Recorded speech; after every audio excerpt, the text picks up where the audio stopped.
स्वागत है इस खास विश्लेषण में। आज हम उड़ान विद आदित्य के विजनरी गोल सेटिंग फ्रेमवर्क को डिकोड करने वाले हैं। बड़े सपने तो हर कोई देखता है ना? लेकिन शुरुआत कहाँ से करें, ये हमेशा एक बहुत बड़ी उलझन रहती है। तो चलिए आज इस गुत्थी को सुलझाते हैं और देखते हैं कि दुनिया की सबसे बड़ी कॉर्पोरेट रणनीतियों को हम अपनी रोजमर्रा की महत्वाकांक्षाओं पर कैसे लागू कर सकते हैं। तो आज की इस चर्चा का रोड मैप कुछ इस तरह रहेगा। पहले हम बात करेंगे कॉग्निटिव ओवरलोड की समस्या पर, फिर उसका समाधान यानी लिखित लक्ष्य, उसके बाद मस्क का मशहूर 4 स्टेप मास्टर प्लान, फिर एसएमआरटी फ्रेमवर्क और आखिर में बात करेंगे लचीलेपन और स्रोत के एक खास प्रस्ताव की। बस सीधे पॉइंट पर आते हैं। शुरुआत करते हैं हमारी पहली समस्या से, कॉग्निटिव ओवरलोड। कभी ऐसा महसूस हुआ है कि बड़े सपनों का पीछा करते वक्त हमारी वो शुरुआती मोटिवेशन अचानक से कहीं गायब हो जाती है? विज्ञान के पास इस अचानक आने वाले आलस का बड़ा ही दिलचस्प जवाब है। इमेजिन कीजिए, एक ही समय में दिमाग में 100 अलग अलग बातें चल रही हैं। ठीक है, कंप्यूटर की तरह हमारी मेंटल बैंडविड्थ क्रैश होने लगती है। बस इसी सिचुएशन को कॉग्निटिव ओवरलोड कहते हैं। यह हमारे विचारों को पूरी तरह अव्यवस्थित कर देता है और सफलता की राह में एक बहुत बड़ी मानसिक दीवार बन जाता है। लेकिन रुकिए, इस कॉग्निटिव ओवरलोड का एक बहुत ही सिंपल, कह सकते हैं एकदम जादुई इलाज भी मौजूद है।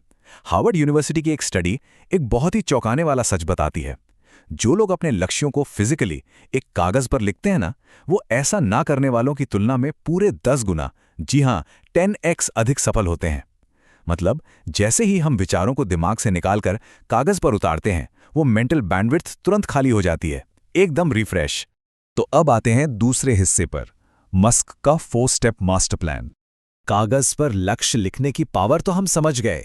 अब चलिए एक रियल लाइफ केस स्टडी देखते हैं। अगस्त 2006 में चलते हैं, जब टेस्ला कोई बहुत बड़ी कंपनी नहीं हुआ करती थी। तब इलॉन मस्क ने अगले 10 से 15 सालों के लिए अपना एक मास्टर प्लान पब्लिश किया था। उन्होंने दुनिया को अपना विजन साफ साफ बता दिया था। यह कोई आम बिजनेस प्लान नहीं था, बल्कि गोल सेटिंग की एक बेहतरीन मास्टर क्लास थी। और उसी योजना का ही तो नतीजा है कि वे आज दुनिया के सबसे अमीर इंसानों की लिस्ट में कहाँ खड़े हैं।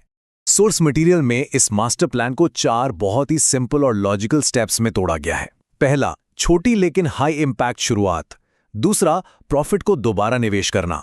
तीसरा, मास मार्केट तक पहुंचना। और चौथा, एक बहुत बड़ा उद्देश्य। सबसे अच्छी बात यह है कि इसे हम अपनी लाइफ में भी बड़े आसानी से अपना सकते हैं। तो स्टेप 1 क्या है? छोटी लेकिन हाई इंपैक्ट शुरुआत। देखिए, मस्क ने पहले ही दिन पूरी दुनिया को बदलने की कोशिश बिल्कुल नहीं की।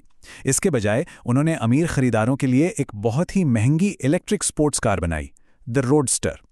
इसका इकलौता मकसद था शुरुआती फंडिंग जुगाड़ना और मार्केट में अपने लिए एक सॉलिड कॉन्फिडेंस बिल्ड करना। अब आता है स्टेप 2, जो कि एक बहुत बड़ा लेसन है। मस्क ने रोडस्टर से जो भी मुनाफा कमाया, उसे अपनी जेब में रखकर वो संतुष्ट नहीं हुए, बल्कि उस प्रॉफिट को दोबारा इन्वेस्ट किया और मॉडल एस और एक्स जैसी थोड़ी कम महंगी गाड़ियां बनाई। कहने का मतलब है, शुरुआती सफलता को कभी भी अपनी मंजिल या फिनिश लाइन नहीं मानना चाहिए, बल्कि उसे अगली सीढ़ी की तरह इस्तेमाल करना चाहिए। स्टेप 3 में पहुंचते पहुंचते विजन और भी बड़ा हो जाता है। उन सेकेंडरी प्रॉफिट्स को फिर से इन्वेस्ट किया गया ताकि मास मार्केट यानी आम जनता तक पहुंचा जा सके। टेस्ला ने मॉडल 3 बनाई, जिसे एक आम आदमी भी खरीद सकता था। ये इस बात का परफेक्ट उदाहरण है कि कैसे छोटे और अनुशासित कदम समय के साथ जुड़कर एक बहुत बड़ा इंपैक्ट क्रिएट करते हैं। और फाइनली स्टेप 4, ये वो स्टेप है जो इस पूरे प्लान को एक विशाल मकसद से जोड़ देता है। मस्क का अल्टीमेट गोल सिर्फ कारें बेचना थोड़ी ना था, बल्कि पूरी दुनिया को जीरो एमिशंस और स्वच्छ ऊर्जा की तरफ ले जाना था। सच मानिए, जब सामने इतना बड़ा विजन होता है ना, तो सफर में आने वाली रोजमर्रा की छोटी मोटी मुश्किलें एकदम गायब सी हो जाती हैं। आगे बढ़ते हैं हमारे तीसरे सेक्शन की तरफ, SMART फ्रेमवर्क। मस्क की स्ट्रैटेजी तो हमने देख ली, लेकिन इसे डेली लाइफ में कैसे उतारें? इसके लिए एक बहुत ही प्रैक्टिकल टूल किट है, स्मार्ट गोल्स। इसका मतलब है कि हर लक्ष्य स्पेसिफिक हो, यानी एकदम स्पष्ट, मेजरेबल हो ताकि उसे नापा जा सके, अचीवेबल हो जो असल में यथार्थवादी हो, रेलेवेंट हो यानी हमारे बड़े विजन से जुड़ा हो, और सबसे जरूरी टाइम बाउंड हो, जिसकी एक सख्त डेडलाइन तय हो। इसे एक बहुत ही बेसिक उदाहरण से समझते हैं। एक तरफ एक अस्पष्ट सी इच्छा है, मुझे सफल होना है, ये कोई दिशा नहीं देती, और दूसरी तरफ एक SMART गोल है, मैं अगले 6 महीने में एक खास स्किल सीखकर एक फिक्स्ड रकम कमाऊंगा। दोनों में जमीन आसमान का फर्क है ना? बस यही क्लैरिटी हमें उस भटकाव और कॉग्निटिव ओवरलोड से बचाती है। अब आते हैं हमारे चौथे और आखिरी सेक्शन पर, लचीलापन और स्रोत का प्रस्ताव। हम सब जानते हैं कि योजनाएं हमेशा वैसी काम नहीं करती जैसी वो कागज पर दिखती हैं। तो विफलता से कैसे निपटें? जरा इस नंबर पर गौर कीजिए, 5126। ये कोई रैंडम नंबर नहीं है। मशहूर आविष्कारक जेम्स डायसन अपनी वो फाइनल सफल मशीन बनाने से पहले पूरे 5126 बार फेल हुए थे। ये अटूट दृढ़ता और फेलियर को फेस करने की एक बहुत बड़ी मिसाल है। यहाँ जो सबसे बड़ा दर्शन समझ आता है वो बिल्कुल साफ है। विजेता असफल लोगों की तुलना में कहीं ज्यादा बार फेल होते हैं। निरंतर विकास के लिए फेलियर्स को गले लगाना ही पड़ता है। जो लोग जीतते हैं वो किसी अलग मिट्टी के नहीं बने होते, बस वो हार मान लेने वालों की तुलना में ज्यादा बार कोशिश करते हैं और ज्यादा बार फेल होने का साहस रखते हैं।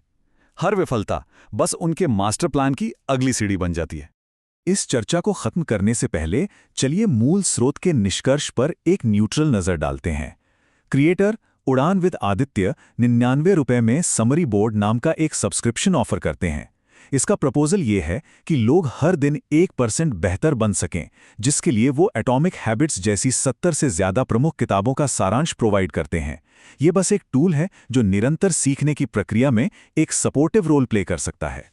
तो इस पूरे विश्लेषण को समेटते हुए कॉग्निटिव ओवरलोड को तुरंत खत्म करने के लिए एक सीधा सा चैलेंज सामने आता है। एक खाली कागज उठाइए, अपना खुद का एक मास्टर प्लान लिख डालिए।